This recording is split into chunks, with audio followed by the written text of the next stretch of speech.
Hello everyone, good afternoon to all of you. कैसे हैं सभी लोग? उम्मीद कर रही हूँ सभी लोग अच्छे होंगे, अच्छे से अपनी पढ़ाई कर रहे होंगे।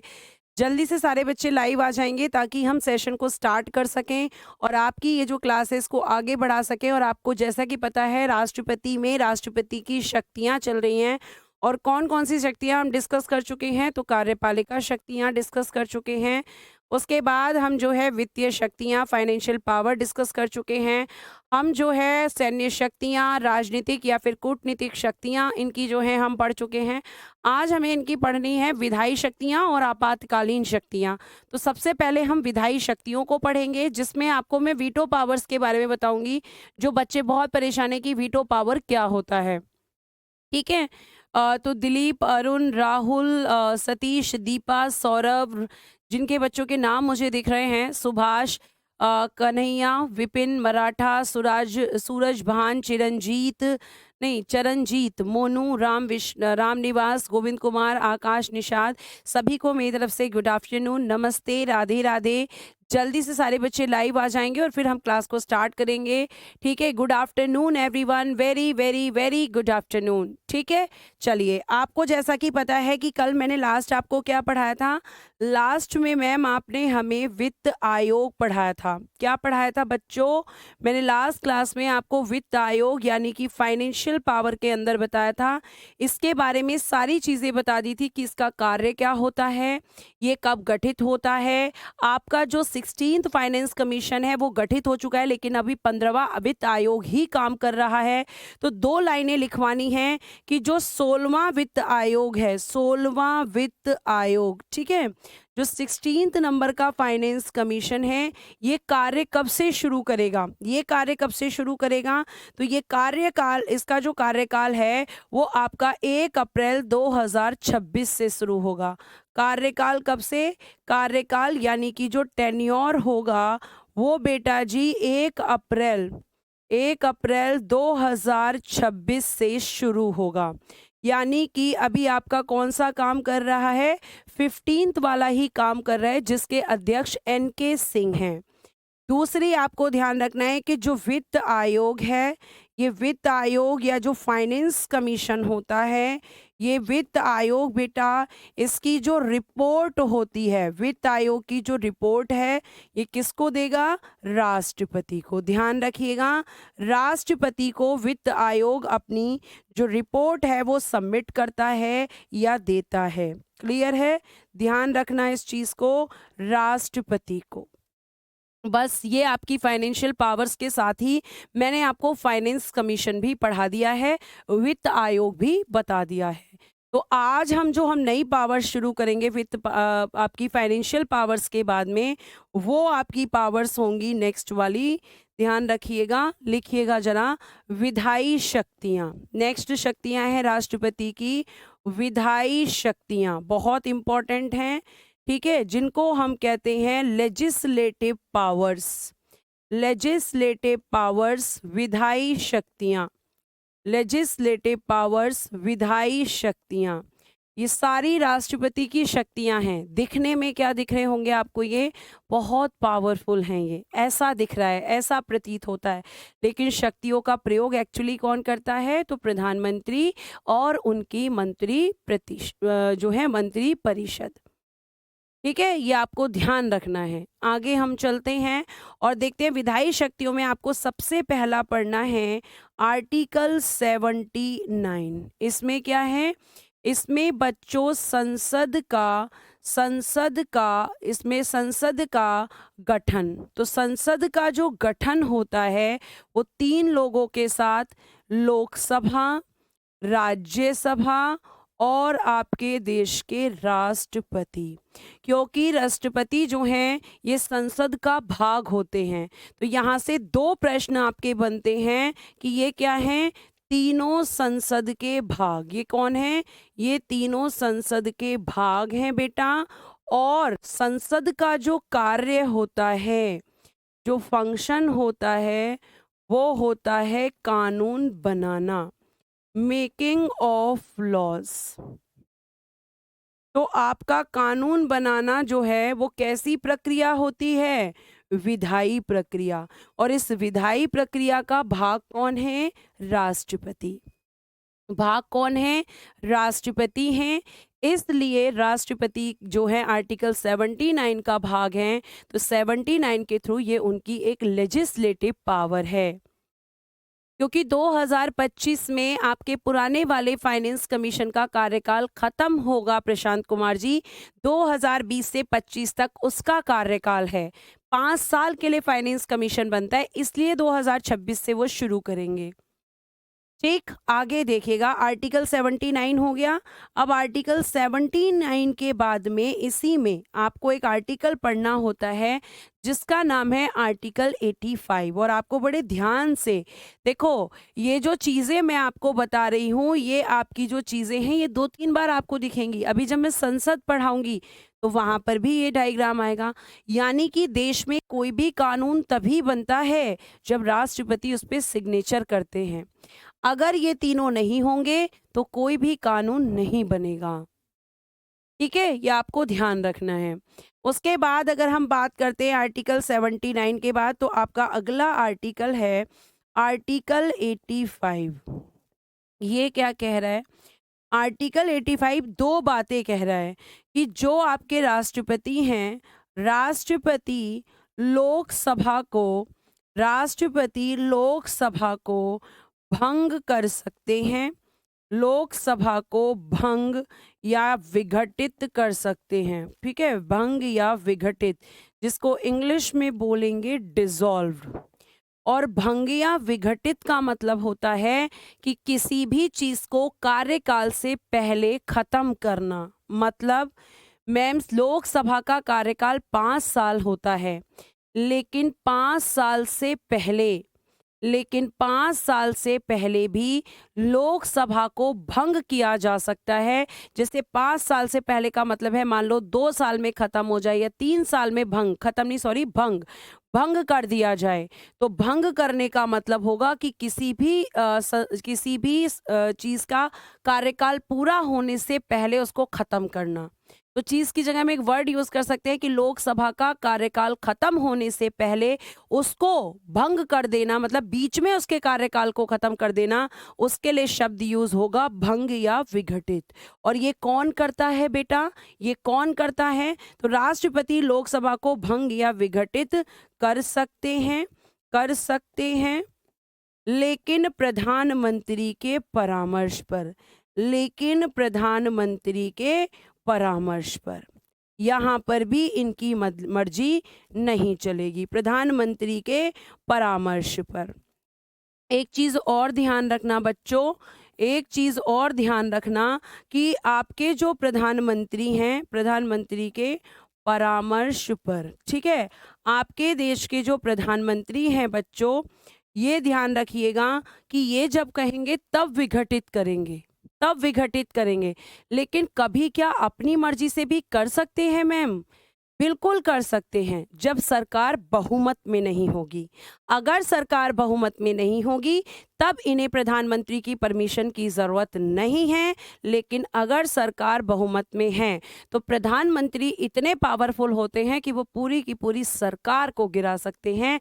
तो ये ज़्यादातर पीएम के कहने पर करते हैं, पीएम के परामर्श से करते हैं। लेकिन अगर सरकार बहुमत खो चुकी है, मेजॉरिटी उसकी ख़त्म हो चुकी है, तो फिर राष्ट्रपति अपनी मर्जी से भी भंग कर सकते हैं। उसके बाद इसी आर्टिकल 85 में एक चीज और कही गई है बच्चों, बहुत इंपॉर्टेंट है वो चीज भी, तो मैं आपको बता देती हूँ, एक बारी ध्यान से सुनना। यही आर्टिकल 85 ये भी कहता है कि राष्ट्रपति संसद के दोनों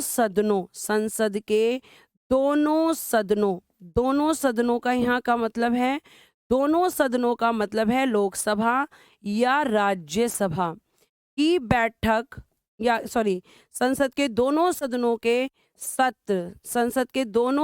के वर्ष में, संसद के दोनों सदनों के एक वर्ष में दो अधिवेशन, इन्हें अधिवेशन कह लीजिए, या बेटा इन्हें सत्र कह लीजिए, या इन्हें सेशन कह लीजिए। ठीक है, सेशंस। तो 2 अधिवेशन, 1 वर्ष में 2 अधिवेशन, ये 2 अधिवेशन, राष्ट्रपति संसद के दोनों सदनों के 1 वर्ष में 2 अधिवेशन बुलाते हैं और 1 वर्ष में 2 अधिवेशन, 1 वर्ष में 2 अधिवेशन अनिवार्य हैं। 2 अधिवेशन अनिवार्य यानी कि कंपल्सरी हैं, अनिवार्य हैं। ठीक है, यानी कि कंपल्सरी है, उनको बुलाना ही होगा। ठीक है, अनिवार्य। ध्यान रखना 1 वर्ष में। और एक चीज क्या हो गई कि अधिवेशन बुला सकते हैं, तो अधिवेशन बुलाते भी हैं। और ये भी ध्यान रखना कि आपके 17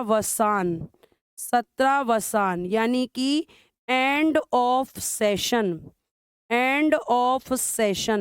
17 वसान भी करते हैं, 17 वसान भी करते हैं। यानी कि सेशन को बुला भी सकते हैं और सेशन को खत्म भी कर सकते हैं। ये दोनों शक्तियां इनके पास होती हैं। 17 वसान का मतलब होता है बेटा सत्र को खत्म करना। अगर मैं इसको इंग्लिश में लिख के बताऊं तो कह रहे हैं called the session of parliament and the session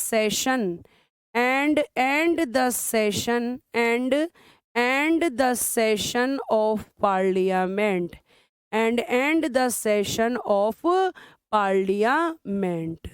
तो राष्ट्रपति आपके जो सत्र होते हैं कॉल्ड द सेशन, ठीक है, and end of the session of parliament by the president. और ये मैं आपको पहले ही बता चुकी हूँ कि कम से कम कितना, ध्यान से सुनना, कम से कम यानी कि मिनिमम जो सेशन आने चाहिए वो बेटा जी 1 वर्ष में यानी कि 1 ईयर में बेटा 2 कंपल्सरी होते हैं, 2 कंपल्सरी होते हैं, 2 अनिवार्य होते हैं। और ये राष्ट्रपति का कर्तव्य है कि वो उन्हें बुलाएं। मैं एक चीज और लिख दूं फिर आपको बहुत अच्छे से दोबारा समझाती हूं। फिर उसके बाद में आपको ध्यान रखना है कि प्रथम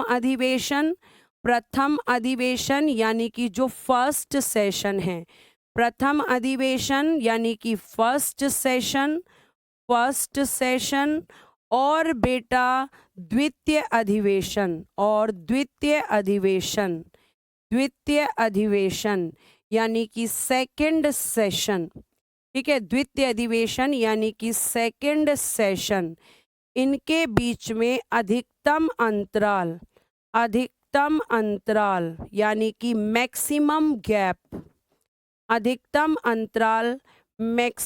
गैप कितना होना चाहिए? वो होना चाहिए बच्चा 6 माह, यानी कि 6 मंथ से ज़्यादा का गैप नहीं हो सकता। इस बात को ध्यान रखना है। मैं आपको अभी बताती हूँ, आपके जो राष्ट्रपति हैं उनको ये ड्यूटी दी गई है कि संसद के जो दोनों सदन होते हैं, लोकसभा और राज्यसभा, तो राष्ट्रपति से कहा गया है कि आपको ये ध्यान रखना है कि आपको कम से कम, मिनिमम की मैं बात कर रही हूँ, मैक्सिमम कितने भी हो सकते हैं, बट मिनिमम 2 सेशंस तो होने ही चाहिए। सेशंस का मतलब, सत्र का मतलब, या फिर आप ये कह सकते हैं कि अधिवेशन का जो मतलब होता है वो होता है बैठकों से। एक सत्र के अंदर कई सारी बैठकें होती हैं, तो साल भर में कम से कम 2 सत्र होने चाहिए।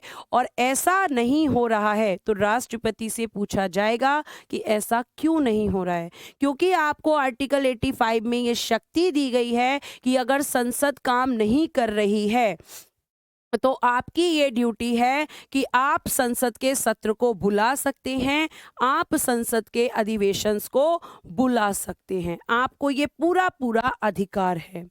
और आपको ध्यान रखना है कि ये जो सेशंस होते हैं, ये जो सेशन होते हैं, अगर आपसे कोई पूछे, हाँ जी, बुलाने को आहूत करना कहते हैं। बिल्कुल मैं इस बात से सहमत हूँ कि ये बुलाना जो मैंने लिखा है इसको संवैधानिक भाषा में आहूत कहते हैं। आहूत कहना, आहूत मतलब बुलाना, और सत्रावसान मतलब सत्र को समाप्त करना। ठीक है, तो ये आपके जो सत्र आते हैं ये लोकसभा और राज्यसभा दोनों के कम से कम साल में 2 तो होने ही चाहिए। ये मिनिमम है, ध्यान रखना इस शब्द को, मिनिमम, कम से कम। मैक्सिमम ज्यादा हो सकता है लेकिन 2 से कम नहीं होना चाहिए। और जो सेशंस आते हैं, कह रहा है कि अगर फर्स्ट सेशन आपने 1 जनवरी को किया है तो अगला सेशंस, ध्यान से सुनना, जनवरी, फरवरी, मार्च, अप्रैल, मई और जून, यानी कि अगर हम बात करते हैं तो आपका पहला सेशन जो 1 जनवरी को आया है तो उसके बाद में अगला सेशन 1 जून को आना ही चाहिए।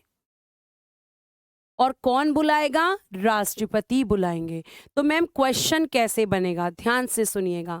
आपसे पूछा जाएगा कि संसद के दोनों सत्र जो हैं, संसद के दोनों सत्र जो हैं, संसद के सत्र बुलाना किसकी ड्यूटी है? तो राष्ट्रपति की। संसद के सत्र को खत्म करना किसका कार्य है? राष्ट्रपति का। साल में कम से कम कितने सेशंस आने चाहिए? तो कम से कम 2। अधिकतम तो अधिकतम कितने भी हो सकते हैं।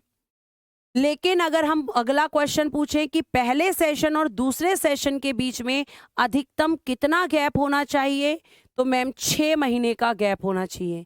6 महीने बाद दूसरा सेशन आएगा ही आएगा, ये आपको ध्यान रखना है। सेशन में क्या होता है? सेशन में बातें होती हैं, डिस्कशन होता है, बिल्स पर काम होता है, कानून बनते हैं, ये आपको ध्यान रखना है, कानून बनते हैं बेटा। और इसके लिए ही सेशन, अगर पार्लियामेंट काम ही नहीं करेगी, मान लो अगर राष्ट्रपति को ये ड्यूटी ना दी जाए और पार्लियामेंट पूरी साल कोई काम ही ना करे, तो फिर देश कैसे चलेगा? देश कैसे चलेगा फिर? इसलिए राष्ट्रपति को बोला गया है कि अगर खुद ये लोग बैठक नहीं करते, खुद ये सेशंस में नहीं आते, तो आपको सेशंस बुलाने हैं। और सेशंस के अंदर कई सारी बैठकें होती हैं। तो यहाँ पे सत्र में, सत्र का मतलब होता है सत्र के अंदर बैठकें होती हैं और बैठकों में एमपी बैठकर काम करते हैं। 3 सत्र होते हैं वैसे आपके, बजट सत्र, मानसून सत्र और शीतकालीन सत्र। तो कहा जा रहा है कि 2 तो कंपलसरी होंगे। ठीक है, ये आपको ध्यान रखना है। तो ये राष्ट्रपति की ड्यूटी है। आर्टिकल 85 में अगर आपसे कोई पूछे कि संसद के सत्र बुलाना किसका कार्य है, तो राष्ट्रपति का। खत्म करना किसका कार्य है? वो भी राष्ट्रपति का। फिर उसके बाद अगर हम बात करें यहाँ पर कि प्रथम अधिवेशन और दूसरे अधिवेशन के बीच कितना गैप होता है, तो 6 माह का गैप होता है, यह आपको ध्यान रखना है। उसके बाद में अगर मैं आपसे यहाँ पे बात करूँ यहाँ पे कि राष्ट्रपति जो हैं वो लोकसभा को विघटित या भंग कर सकते हैं, कर सकते हैं। किस आर्टिकल में है? 85। अगर मैं पूछूं कि संसद का सत्र किस आर्टिकल में बुलाते हैं? 85। सत्रावसान किस आर्टिकल में करते हैं? 85। तो 85 में ये सारी बातें की गई हैं। ठीक है, संसद क्या होता है? पहली क्लास देखो, फर्स्ट डेमो जाकर। अगर आप क्लास मिस करेंगे तो इस तरह की समस्याएं आपके साथ हमेशा आती रहेंगी। अब जरा मुझे रिस्पांस दे देंगे एक बार सारे बच्चे कि क्या आपको ये बात समझ में आ गई है? बताइए जल्दी से, जल्दी से बताइए, क्या आपको ये बात समझ में आ गई है? राष्ट्रपति से कोई सवाल नहीं करता है भोपाल जी। राष्ट्रपति का मतलब है मंत्री परिषद से सवाल किया जाएगा, क्योंकि राष्ट्रपति जो है वो मंत्री परिषद से पूछकर ही अपनी शक्तियों का प्रयोग करते हैं। ये बात मैं आपको आर्टिकल 53 में कई बार बता चुकी हूँ। ठीक है जी, बिल्कुल जरूरी है रवि सैनी जी, राष्ट्रपति का होना जरूरी है, तभी इनको जगह दी गई है संविधान में, तभी संविधान निर्माताओं ने राष्ट्रपति एक पद बनाया था। ठीक है, आगे देखिएगा, रिस्पॉन्स थम्स अप्स करने हैं, फटाफट कर दीजिए एक बार। आगे देखिएगा विधायी शक्ति में अगला आर्टिकल क्या है। विधायी शक्ति में अगला आर्टिकल है आर्टिकल 86। और आर्टिकल 86 क्या कह रहा है? आर्टिकल 86 कह रहा है कि राष्ट्रपति संसद में अपना मैसेज भेज सकते हैं। राष्ट्रपति संसद संसद में अपना संदेश, अपना संदेश, अपना संदेश यानी कि मैसेज, ठीक है, अपना संदेश, अपना मैसेज भेज सकते हैं। और ये अधिकार इनको दोनों सदनों के लिए है कि अगर ये दोनों सदनों को कोई संदेश देना चाहते हैं, कोई मैसेज देना चाहते हैं, तो आर्टिकल 86 में पूछ सकते हैं। क्या समझ में नहीं आया वो बताइए, ये मत लिखिए कि नहीं आया, क्योंकि सारे बच्चों का, एक दो बच्चों को छोड़ के सबका थम्स अप आया है, इसका मतलब कि आपका फोकस पढ़ाई पे है ही नहीं।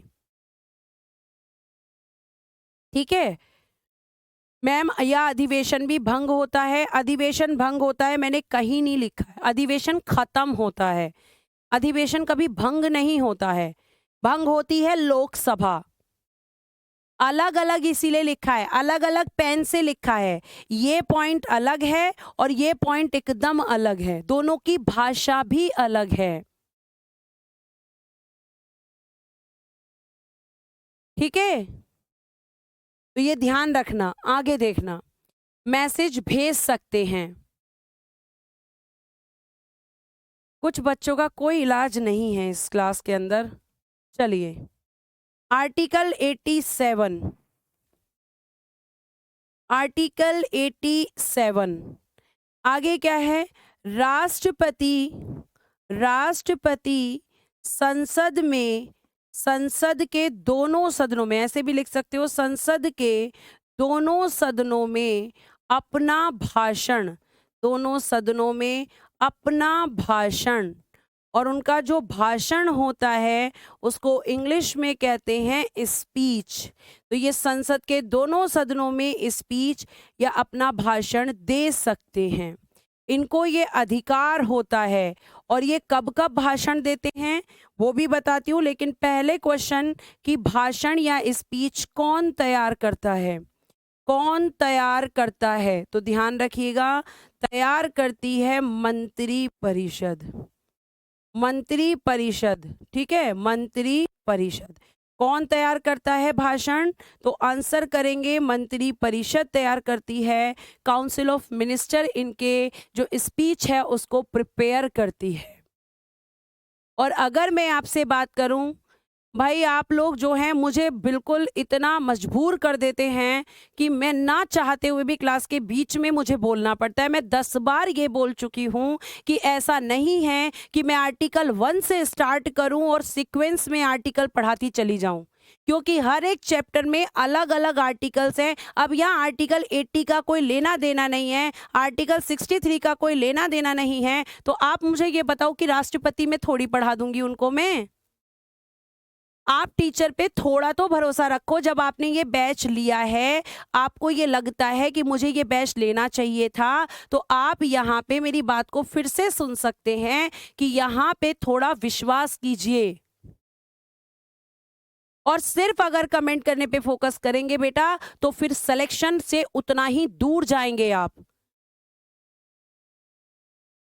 मुझे शायरी नहीं आती है, बिल्कुल नहीं आती है शायरी, ये कमेंट्स करते हैं आप कि शायरी सुना दो मैम, सीक्वेंस में आर्टिकल पढ़ाओ मैम, ऐसे मत पढ़ाओ मैम। फिर बच्चे मैसेज करते हैं कि मैम कमेंट मत लो। क्या करूं मैं बताओ? आप ही आज मुझे बता दीजिए कि मुझे क्या करना चाहिए। अगर कमेंट्स नहीं लो तो मैम आप बहुत ज़्यादा एटीट्यूड दिखा रही हो, मैम आप बहुत ज़्यादा ईगोइस्ट हो। आप लोग कमेंट करने से पहले बिल्कुल सोचते नहीं है ना। अगर आप ध्यान से सुनेंगे तो आई एम 100% श्योर कि आपको समझ में आएगा।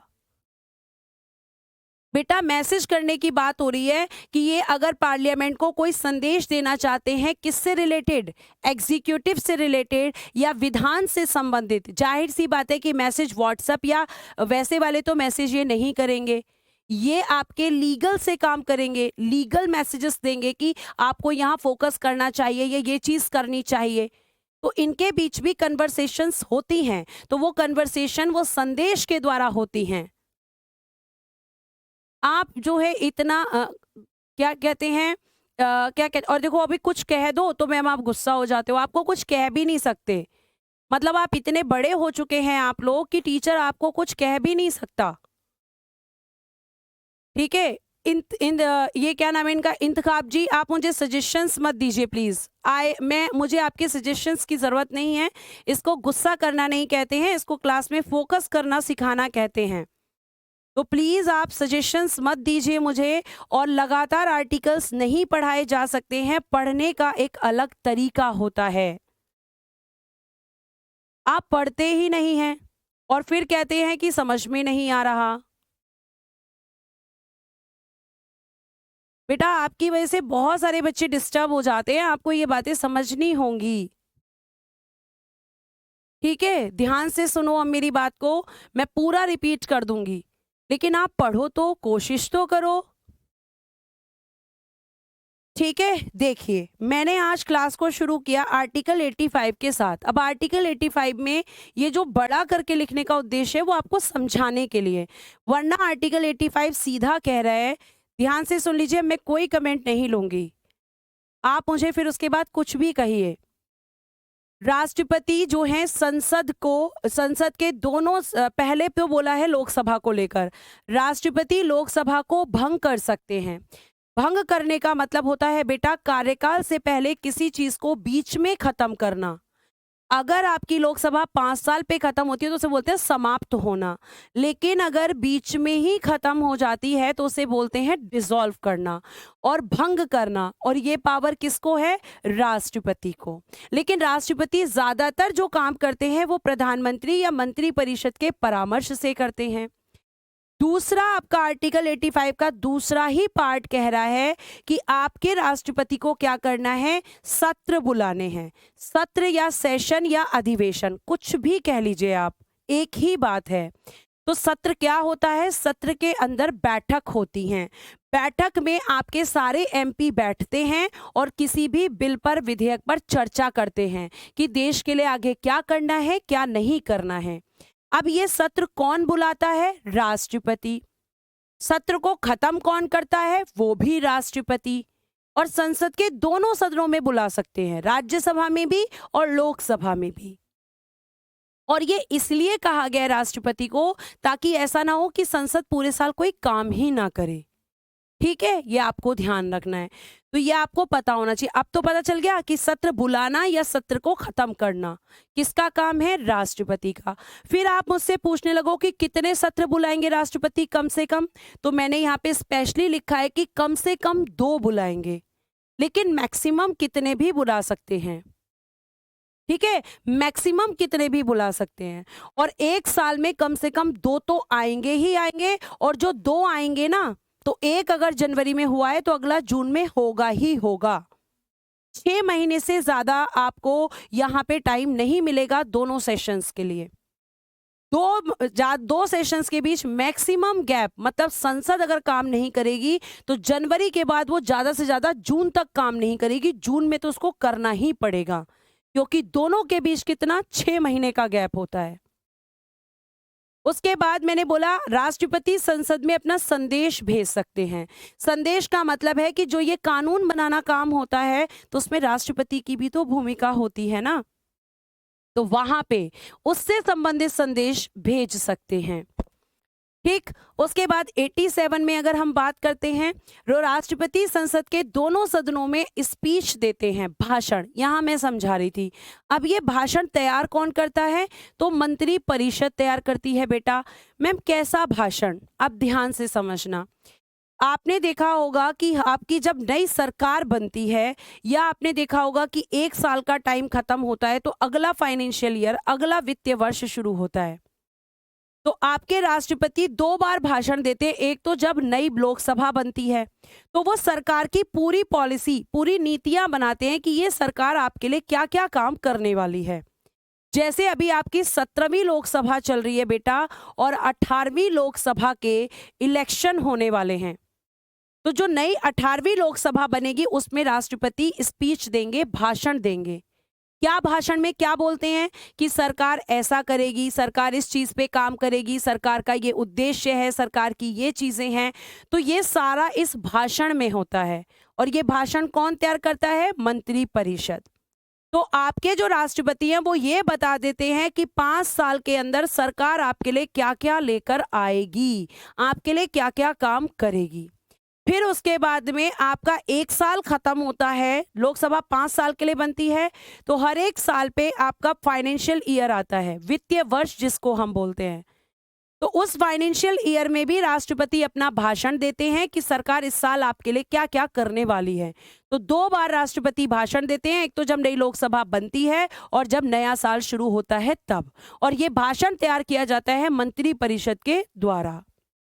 ठीक है, आगे देखिएगा, आर्टिकल 87 के बाद आपको इसमें पढ़ना है आर्टिकल 108। राष्ट्रपति साधारण विधेयक पर, ऐसे लिखना, साधारण विधेयक जिसको हम बोलते हैं ऑर्डिनरी बिल, राष्ट्रपति साधारण विधेयक पर लोकसभा और राज्यसभा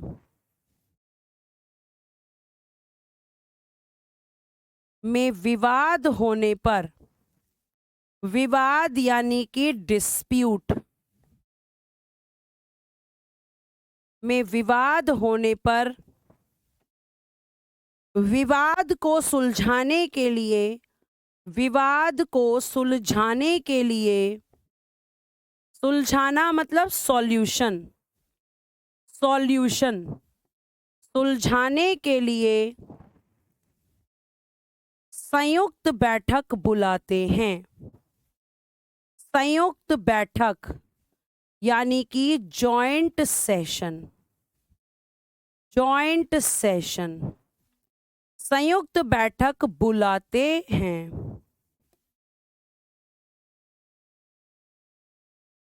तो आपसे अब प्रश्न कैसे बनेगा कि जॉइंट सेशन कौन से आर्टिकल में है? तो मैम जॉइंट सेशन आर्टिकल 108 में है, संयुक्त बैठक।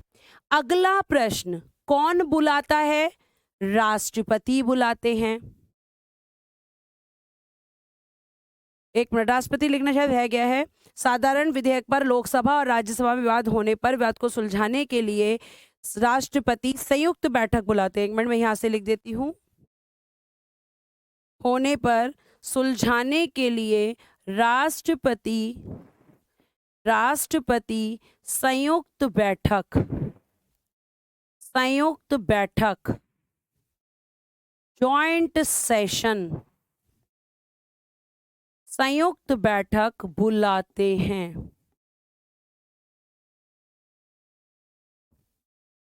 ये क्या क्या क्वेश्चन बनेगा, ध्यान से सुनो, हर तरीके से मैं आपको बताती हूं, हर तरीके से। सबसे पहला प्रश्न, जॉइंट सेशन किस आर्टिकल में है? 108 में है। कौन बुलाता है? राष्ट्रपति। तीसरा, किस विधेयक पर आती है? साधारण विधेयक पर। कब आती है? जब लोकसभा और राज्यसभा नाम की 2 बहनें आपस में झगड़ा करती हैं। झगड़ा कैसा मैम? मान लो कि लोकसभा किसी बिल से सहमत है पर राज्यसभा नहीं है। राज्यसभा कह रही है मैं पास नहीं करूंगी, लोकसभा कह रही है मैं तो पास करवाऊंगी। अगर उल्टा कर दो, राज्यसभा कह रही है मैं पास करूंगी लेकिन लोकसभा कह रही है कि मैं पास नहीं करूंगी, तो इस तरीके से ये आपस में झगड़ा करने लग जाएं। और कौन से बिल को लेकर? साधारण विधेयक को लेकर।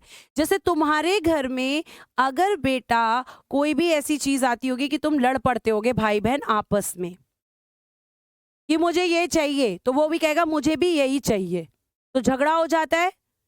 अब उस झगड़े को कौन सुलझाता है? मम्मी पापा सुलझाते हैं। तो आप कैसे सुलझाते हैं? आप दोनों को बिठाएंगे, जो दोनों बहन भाई लड़ रहे होंगे उनको बिठाएंगे और उनको बिठाकर फिर उनको समझाएंगे कि ऐसा मत करो, ऐसा कर लो, ये सॉल्यूशन है, आपस में मत लड़ो। तो सेम काम राष्ट्रपति करते हैं कि जब राज्यसभा और लोकसभा नाम की 2 बहनें जब आपस में झगड़ती हैं तो वो राष्ट्रपति दोनों बहनों को बुलाते हैं। उस बुलाने को संयुक्त बैठक कहते हैं। और वो किसमें? आर्टिकल 108 में बेटा। और कहते हैं कि भैया झगड़ो मत, आपस में आराम से रहो। मतलब यहाँ पे ये साधारण विधेयक पर जो इन पे विवाद हो रहे होते हैं उनको सुलझाने के लिए इसको बुलाते हैं। इतनी सी बात। क्या ये बात समझ में आई? अगर आ गई है तो थम्स अप्स दे दीजिए प्लीज, आपका रिस्पॉन्स मेरे लिए बहुत जरूरी है। ठीक, अब देखना उसके बाद बेटा इसी में आपका एक है आर्टिकल 108 के बाद आर्टिकल 111, जिसमें दिया गया है वीटो पावर्स या वीटो शक्तियां। वीटो शक्तियां या कह सकते हैं वीटो पावर्स। ये बहुत पढ़ी होंगी आपने। अगर नहीं सुलझा तो मैम सुलझ जाता है बेटा, क्योंकि लोकसभा की सदस्य संख्या ज्यादा होती है तो लोकसभा की ही ज्यादातर यहाँ पे चीजें होती हैं। ठीक है, सुलझ जाता है, इसीलिए तो उसका सॉल्यूशन के लिए ही ये आपका जो है ज्वाइंट सेशन बुलाया जाता है।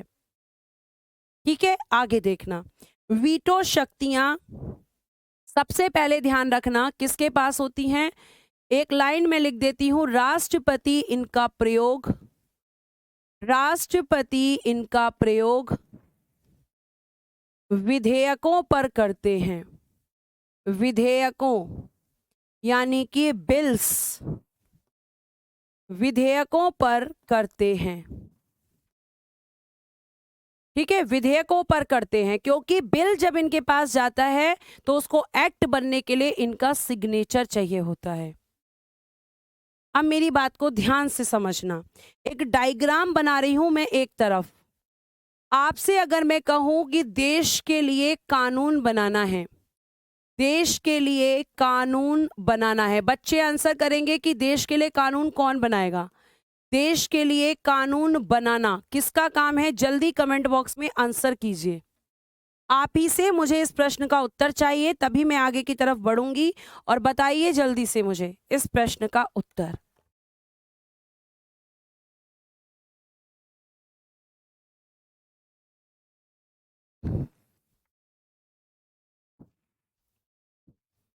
बताइए बेटा, अगर मैं कहूं making of laws for all over country, कौन बनाएगा आपके देश के लिए कानून? Sorry, making for laws all over country. तो जल्दी से बताइए बेटा। सेवक कुमार जी, अभी फिलहाल इतना ही याद रखिए, डिटेल में संसद में बहुत बढ़िया। धीरज, जयराम और चौधरी करके इनका नाम है, बिल्कुल जिन बच्चों ने आंसर किया है संसद। और बेटा जी संसद का सेंस किससे है? 3 लोगों से मैम, लोकसभा से, राज्यसभा से और मैम राष्ट्रपति से। यानी कि मैम जब ये तीनों प्रेजेंट होंगे तभी कोई कानून बनेगा, वरना कानून नहीं बनेगा। फिर से सुनो इस बात को, जब ये तीनों होंगे तभी कानून बनेगा, वरना कानून नहीं बनेगा। ठीक है, तो लोकसभा, राज्यसभा और राष्ट्रपति को मिलाकर ही कहा जाता है संसद। और ये संसद क्या करती है? कानून। मतलब ये तीनों लोग मिलकर क्या बनाते हैं? कानून। अब कानून कैसे बनता है? तो बेटा जी सबसे पहले एक बिल आता है, बिल को कहते हैं विधेयक। अब ये जो बिल है, ये बिल आपका पहले लोकसभा और राज्यसभा से पारित होता है, लोकसभा और राज्यसभा से पारित। और बेटा यहां से पारित होकर ये जाता है, पारित होता है। ठीक है, पारित होने के बाद कहां जाता है? आगे लिखिएगा, पारित होकर राष्ट्रपति के पास जाता है, पारित होकर राष्ट्रपति के पास जाता है, राष्ट्रपति के पास जाता है। ठीक, राष्ट्रपति के पास जाता है। क्यों जाता है मैम राष्ट्रपति के पास? क्यों जाता है यहां से पारित होकर? तो ये इसलिए जाता है कि बेटा जब राष्ट्रपति इस पर सिग्नेचर के लिए जाता है, किसके लिए? सिग्नेचर के लिए, मतलब मैम हस्ताक्षर के लिए जाता है, हस्ताक्षर या सिग्नेचर के लिए जाता है। क्योंकि जब तक राष्ट्रपति सिग्नेचर नहीं करेंगे ये विधेयक केवल विधेयक रहेगा, ये कानून नहीं बनेगा। ये कभी भी कानून बन ही नहीं सकता अगर इन तीनों में से कोई एक नहीं है।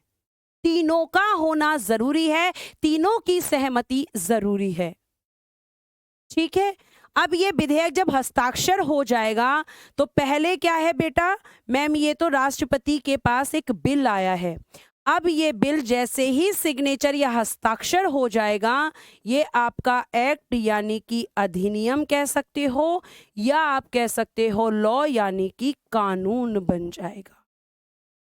ये आपको समझाने के लिए मैंने बताया है कि कैसे कानून बनता है। कोई भी विधेयक तब तक कानून नहीं बनेगा जब तक राष्ट्रपति सिग्नेचर नहीं करेंगे।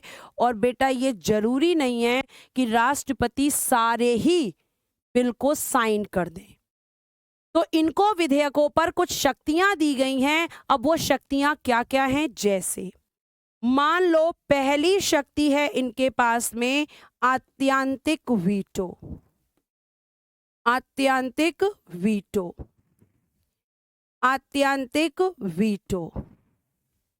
और आत्यांतिक वीटो को इंग्लिश में कहते हैं एब्सोल्यूट वीटो। और इसका मतलब है जब राष्ट्रपति विधेयक पर हस्ताक्षर करने से मना कर दे, हस्ताक्षर करने से मना कर दे, वो कहे कि मैं साइन नहीं करूंगा, मना कर दे, तो बेटा जब वो साइन करने से मना कर देते हैं तो उसको हम एब्सोल्यूट वीटो, यानी कि अगर राष्ट्रपति के पास कोई विधेयक लोकसभा और राज्यसभा ने भेजा और उन्होंने कहा कि मैं साइन नहीं करूंगा, तो साइन ना करने को क्या कहते हैं, एब्सोल्यूट वीटो। अगर कोई तुमसे पूछे कि एब्सोल्यूट वीटो क्या है तो आप कहोगे कि ऐसी पावर है जिसमें राष्ट्रपति कहते हैं कि हम साइन नहीं करेंगे। ठीक है, आगे देखना। आगे अगर हम बात करते हैं बेटा तो देखो आगे आपकी दूसरी होती है, ये थोड़ी सी टफ होगी इसलिए ध्यान से समझना, सस्पेंशन वीटो। सस्पेंशन वीटो जिसको हम कहते हैं निलंबनकारी वीटो, निलंबनकारी वीटो। और जब हम इसकी बात करते हैं तो इसका मतलब होता है कि इसमें राष्ट्रपति विधेयक यानी बिल, इसमें राष्ट्रपति विधेयक को लोकसभा और राज्यसभा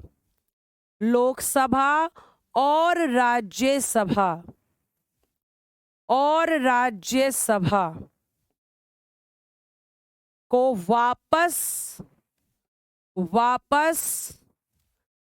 पुनर्विचार के लिए, पुनर्विचार को बोलते हैं रिकंसीडर ऑन द बिल,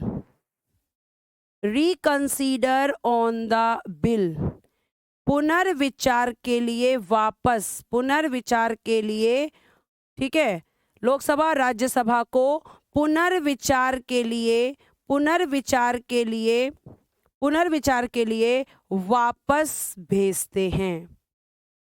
अब ध्यान से सुनो, जैसे कि आपको पता है कि कोई भी बिल लाना या तो लोकसभा का काम है या राज्यसभा का, और लोकसभा और राज्यसभा में से कोई भी बिल लाए, अगर लोकसभा लाई है तो पास करके राज्यसभा को भेजेगी और फिर राज्यसभा राष्ट्रपति को, और अगर राज्यसभा लाई है तो राज्यसभा पास करेगी, फिर लोकसभा पास करेगी, फिर राष्ट्रपति के पास आएगा। अब इन दोनों ने तो पास कर दिया और राष्ट्रपति को भेज दिया, लेकिन राष्ट्रपति को ये लग रहा है कि इन्होंने जो ये बिल भेजा है ना, इसमें कुछ और चीजें ऐड होनी चाहिए या कुछ चीजें इसमें गलत हैं, ये हटनी चाहिए। मतलब जब राष्ट्रपति को लगता है कि बिल में कोई दिक्कत है, मतलब इसमें चेंजेस जरूरी हैं, तो वो उस बिल को वापस भेज देते हैं। और वापस किसको भेजेंगे? जिन्होंने इन्हें भेजा है। तो इन्हें कौन भेजता है? लोकसभा और राज्यसभा। लोकसभा और राज्यसभा जब इनको भेजते हैं तो ये वापस भी इन्हीं को ही भेजेंगे। अब इन्होंने भेज दिया, भेजने के बाद क्या होगा आगे देखना, मैं अगली स्लाइड पे बहुत एक्सप्लेन करके समझाना पड़ता है आपको, ठीक है। अब इन्होंने वापस भेज दिया। अब बिल किसके पास है मैम? अगर मैं आपसे पूछूं बिल किसके पास है, तो आप कहोगे लोकसभा और राज्यसभा के पास में है। समझाने के लिए बता रही हूं ये बस मैं, ठीक है। लोकसभा राज्यसभा के पास में है, इनके पास आ गया। अब इन दोनों के पास क्या क्या चॉइस हैं कि जो बिल इनके पास में है, जो विधेयक इनके पास में है, ये इनके पास दो चॉइस हैं कि या तो ये राष्ट्रपति के कहे अनुसार इसमें क्या करेंगी, परिवर्तन यानी कि चेंजेस करेंगी, कि या तो ये चेंजेस करेंगी परिवर्तन, चेंजेस परिवर्तन, या बेटा बिना परिवर्तन के, बिना परिवर्तन, बिना परिवर्तन यानी कि विदाउट चेंजेस, विदाउट चेंजेस। ये कह रही है राष्ट्रपति जी से कि नहीं कोई जरूरत नहीं है, बिल एकदम ठीक है। ये कह रही हैं कि बिल्कुल ठीक है ये बिल, इसमें कोई दिक्कत नहीं है। तो अब इनके पास दो चॉइस हैं कि चाहे ये चेंजेस के साथ भेजें, चाहे ये विदाउट चेंजेस भेजें। अब ये दोबारा ऐसा करके कहां भेजेंगी? दोबारा राष्ट्रपति को, दोबारा राष्ट्रपति को भेजेंगी, दोबारा राष्ट्रपति को भेजेंगी। दोबारा बिल, दोबारा बिल चाहे परिवर्तन के साथ आए, चाहे परिवर्तन के साथ आए या परिवर्तन के बिना, साथ आए या परिवर्तन के बिना, या परिवर्तन के बिना, राष्ट्रपति हस्ताक्षर करने के लिए, राष्ट्रपति हस्ताक्षर करने के लिए, राष्ट्रपति हस्ताक्षर करने के लिए बाध्य होते हैं, ठीक है, बाध्य होते हैं यानी कि बाउंड हो जाते हैं।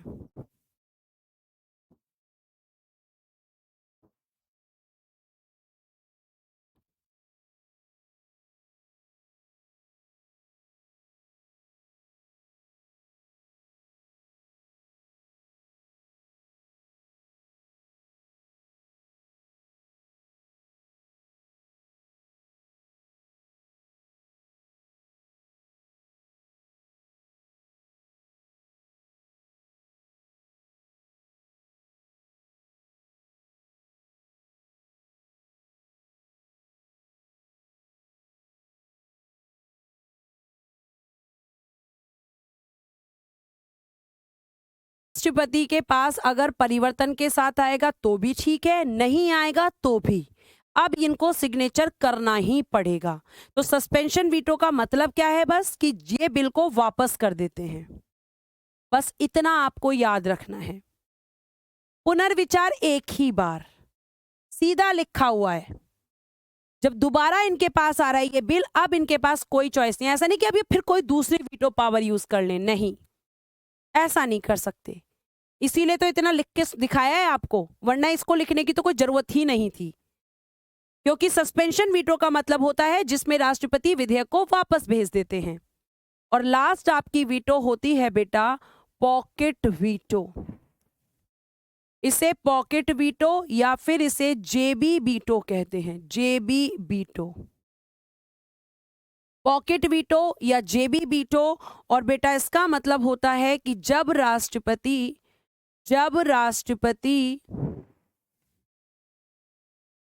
ना तो हस्ताक्षर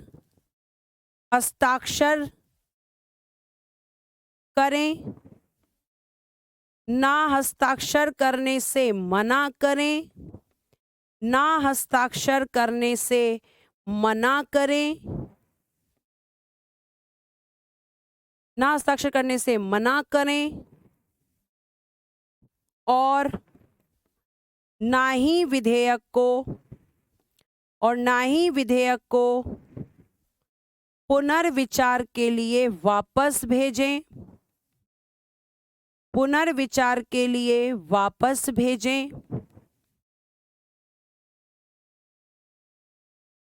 बल्कि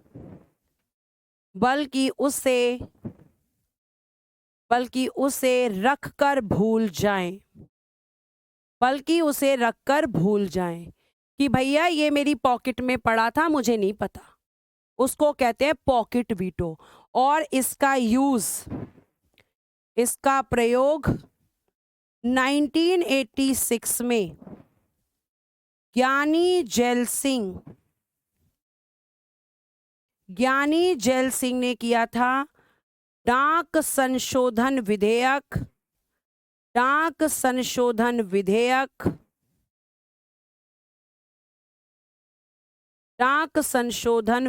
पर, पोस्ट ऑफिस अमेंडमेंट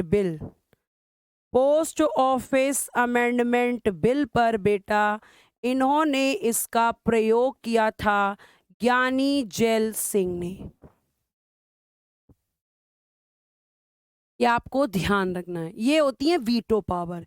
इतने साधारण शब्दों में लिखा है मैंने, इतने साधारण शब्दों में कि कोई इसको पढ़ के भी समझ सकता है, और आप तो लाइव क्लास में समझ रहे हो। तो ये इनकी वीटो शक्तियां होती हैं, ये आपको ध्यान रखना है, ठीक है। एक आपका लास्ट जो वो है आर्टिकल विधायी शक्तियों में 123, जिसको हम कहते हैं अध्यादेश, जिसको हम कहते हैं ऑर्डिनेंस। और अध्यादेश जारी, पहला प्रश्न, जारी कौन करता है? अध्यादेश जारी कौन करता है? तो पहले प्रश्न का उत्तर है राष्ट्रपति। दूसरा प्रश्न, क्यों जारी? और उससे भी पहले एक प्रश्न, क्या होता है? क्या होता है? तो पहले प्रश्न का उत्तर संसद के कानून के समान। ध्यान रखना, कानून के समान होता है, कानून नहीं होता है। मतलब it's like law of parliament.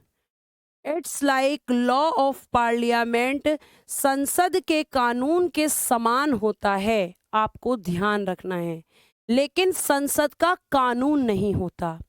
अगला प्रश्न, क्यों जारी? तो ध्यान से सुनना, जब संसद के दोनों सदन या एक सदन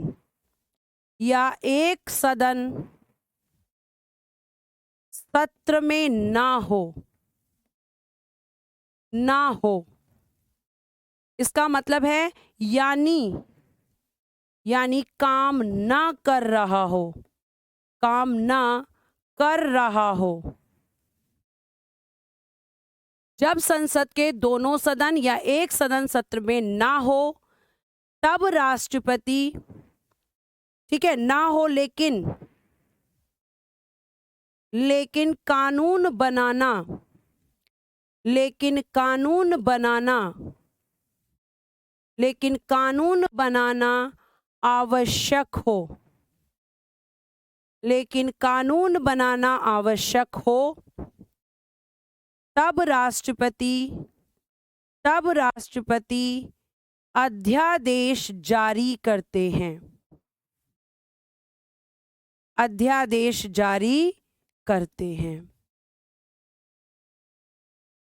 ये रीजन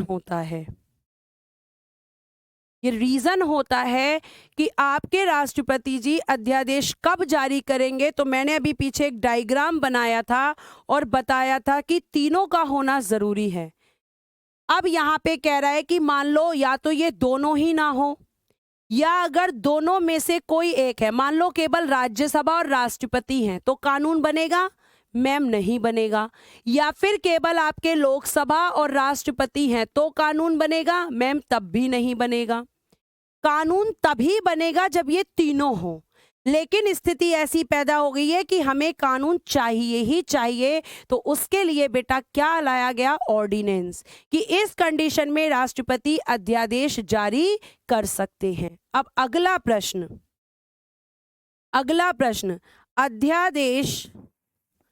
अध्यादेश कानून कब बनेगा? अध्यादेश कानून कब बनेगा? तो आप लिखेंगे जब संसद के दोनों सदन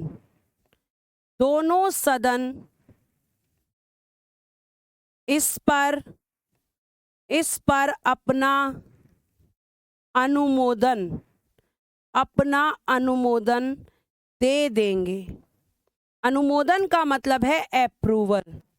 जब संसद के दोनों सदन अपना अनुमोदन दे देंगे तब ये कानून बनेगा। और अगला, अगर अनुमोदन नहीं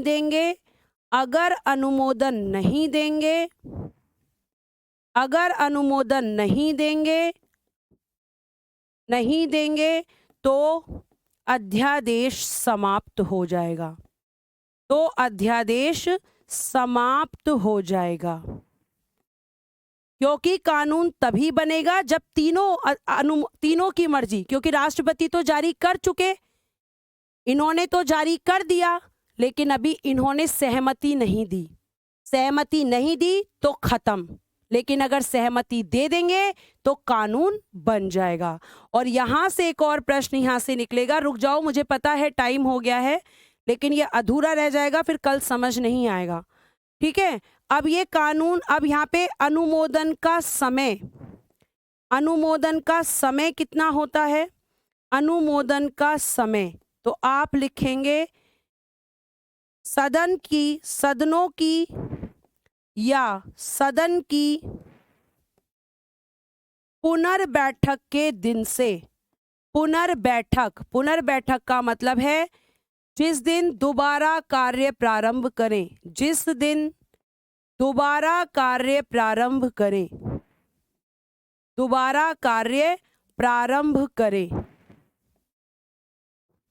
तो पुनर्बैठक के दिन से 6 सप्ताह के अंदर यानी कि विद इन 6 वीक्स अप्रूवल चाहिए। लेकिन अप्रूवल किस दिन से गिनेंगे? जिस दिन इसकी बैठक दोबारा होगी। अगर दोनों सदन काम नहीं कर रहे तो दोनों की दोबारा तो बैठक होगी ही, तो उस दिन से गिनेंगे जिस दिन से बैठक हो रही है। मान लो आज ये जो है हमने बैठक करी है 26 जनवरी से, तो 26 जनवरी से लेके 6 सप्ताह का टाइम होगा अनुमोदन का। अगर दोनों नहीं कर रहे थे, दोनों की पुनर्बैठक, और अगर दोनों में से कोई एक नहीं कर रहा था, तो जिसकी बैठक हो रही है उस दिन से लेकर आप 6 सप्ताह। और एक क्वेश्चन जो लास्ट यहां से बनता है, अध्यादेश की अधिकतम अवधि